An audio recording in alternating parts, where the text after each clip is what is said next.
Hey there, I am Pardoshi, exploring the field of RPA and sharing my learnings with you by making videos. So, this is the next video in the playlist of attended and unattended automation. So, in this playlist, we first understood what is difference between attended and unattended automation with use cases example. After that, the second video in this particular playlist was about an use case on unattended automation. Now, this is the third video in the playlist in which I'm going to show you an use case which is about attended automation. There will be more use cases coming as well.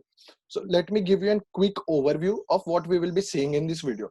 So in this video, we are particularly going to see an example of attended automation. So the use case we are going to pick up is call center automation. Now let me just explain you the scenario. So suppose there is a bot running, a UiPath bot we have connected to the orchestrator and it is running and we are automating our call center use cases. So the use case is something like this. When a user calls a call center employee, he will pick up the phone. After picking up the phone, if the customer wants to update his name, email ID, or suppose you can say phone number. So these are the three things only we are picking right now. So let me show you the Excel file, how it looks. Yeah.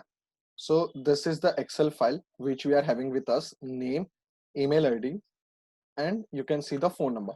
So now when the bot is running and the user says his name, the customer says his name. Suppose the name said is Rakesh.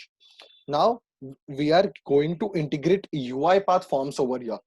So whenever the call center employee enters the name of the user, if the user is present in this particular Excel database or the customer database, you can say, it will show all the details in UiPath forms of that particular user. So suppose Rakesh username is entered. So all these three details will be showed in UiPath forms. And after that, the call center employee can update it and the same changes will be reflected over here. Now, what if the user is not found? So it will just basically prompt a message box. Because this is just for understanding purpose, I have only kept a message box. So we can do whatever is required according to our application. We can create a form wherein we can register a new user. Something like that can be done. But here, what we are doing is we are just showing user not found. So let's get started with building the workflow. So I've already built the workflow over here. The workflow might seem a bit long, but it's very easy to understand. So first what we are doing is we are using a input dialog box. So the motto or the explanation of attended automation is there is a human involved who directs or triggers the bot to perform a particular action. So we are starting with input dialog box where the call center employee is going to enter the name. Now, after entering the name, what we are doing is we are reading our Excel database, what we have, customer data, and we are storing it into a customer data table. After that, what we are doing is we are using a lookup data table to check that particular value over here. You can see the Rakesh, Suresh, Leela, whatever is entered. So we are looking in the properties. I have passed my data table, the lookup value name, which is this. You can see the customer name entered by the call center employee. And then we want to search in the column name. So this is how we are going to search for that particular value. Now, the output is going to be equal to -1 if the value is not found. So as I told you, we are just showing a message box, user not found. That's it. But now what if the user is found? So if the user is found, we are going to look up that value over here in this data table, and we are going to read each of these cells 1, 2, 3. So suppose Leela was entered. So we are going to store these three values in a variable. We are going to use our read cell activity. Now the assign statement row index is equals to row index plus 2. Now why plus 2? So plus 2 is because our index starts with 0. So if it starts with 0, for the first value, it will go to the second, then over here. So that is the reason we are using plus 2. Now after that, Name is definitely going to be customer name. So this is a variable I'm creating name to pass the data into my UiPath form. So we are doing that. Now we are going to read cell. Here again the same Excel file, the same sheet name. You can see, let me show over here. B and the row index which we are finding dot toString. So our name is stored in the A, but I'm not reading that because we already have that in the customer name. After that B row index, and similarly for phone number we are going to the C row. You can see what. After all these three values are read and stored in the variable, you can see phone, you can see email, and you can see name. Now I'm going to open a UiPath form. Now to use UiPath form, you need to install this particular activity, uipath.form.activities. After that, let me show you the form design. So I'm going to create three fields in my form: name, phone number, and the email ID. So this is name, email, and the phone number. Now whatever values are read from our Excel file will be passed on this form during runtime. And after that values are passed, the call center employee will be able to see these values. And if any changes are required, he will make the change and he will click on submit. Now after clicking on submit, we are going to update that same particular row in our Excel file. So now after clicking on submit, what we are going to do is we are going to write the cell with A cell with the name, B cell with the email, and C cell with the phone. So this is how we are writing, or you can say updating the data. Now, how you can pass the variables into the form fields. So you need to go to form fields collection in the properties, name, keep it as in out. Now why in out? First, we are passing the value from outside within the form.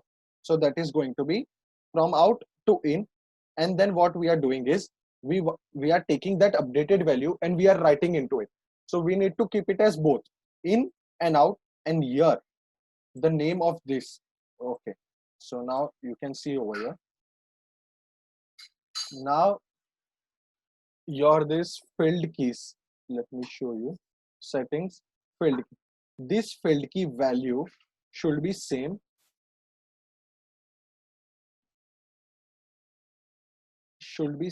as the variable name. You can see over here. So if you say in this form field collection, the name is equals to name, the email is equals to email, the phone is equals to phone. So the value of your field keys in the form should be same as the value of your variables. Now once that is done, you need to just put in the do loop. After the form, you need to put in the do loop, right cell, this particular data in this particular cell. So now this is how we have completely built our workflow. Let me just walk you through again to the workflow. First, and this is, you can say this is completely attended automation. First, the employee has to type the name of the user, then it will automatically search. So that part is again unattended. After that, the details will be shown in the UiPath form. Again, if any changes are required, he will do that change. That again involves attended automation. And after that, the data is getting written into our Excel file. So let's run the workflow and see what output we are able to get. We will see all the cases, one where we have no entered user and this as well. Save, run. So first we will see for user not found part, and then we'll go to changing of the data. Okay, so it is running. Please enter the name. I have over here. So part is not in that particular Excel file. So I'm just typing OK. Now what further changes can be done is, if user is not found and he wants to register, we can keep a new form where he will register himself, and then what we will do is we will take that data and append it to our Excel file. Now this was the case where the user was not found. Now what if the user is found? So we know Rakesh was the name. So what we will do is we'll put Rakesh. Okay.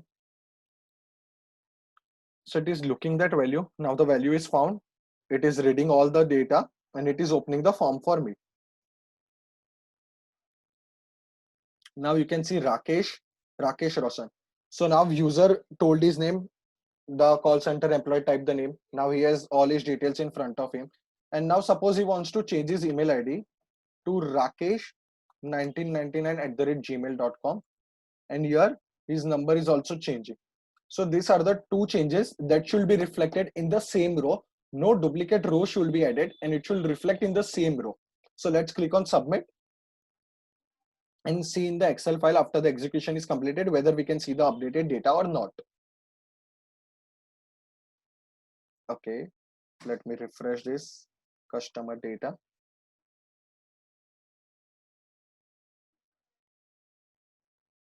Okay, so we can see over here Rakesh 1999 at the rate gmail.com, 111 4 times 1.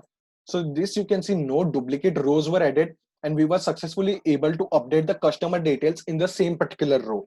Now this use case can actually be implemented in a call center or whatever the application is of call center. This is only the one use case I picked to help you understand what is unattended automation and give you a real life example of attended automation. So let's do a quick recap of what we saw in this video. So first we took the user details as in only his name. We searched for that value in our database. If the data is not found, we just simply showed a message box, user not found. But if user was found, we showed the same details in the UiPath forms. So this is how you can use UiPath forms as well in attended automation or in your business use case if you have some similar kind of application. Now after that, what we did is we asked the user. So if the customer tells, please update my email ID to this, please update my phone number to this, so we'll update that in our UiPath form. And then what we'll do is we will write the data into that same row in the Excel file. I hope this video helped you get a clear understanding of attended automation and its business use case. Do check out the other videos as well of this playlist if you want to understand the difference between them, or if you want to understand more UiPath forms or their use cases. I have a complete playlist of 10 videos on that as well. I will attach the link in the description so you can check that out. Thank you for watching the complete video. Please don't forget to subscribe to my channel if you haven't done that yet, and share it to your colleagues, to your friends who would like to explore the field of RPA and learn UiPath by building projects. Also, press the bell icon to stay updated to all the new videos I upload. Thank you.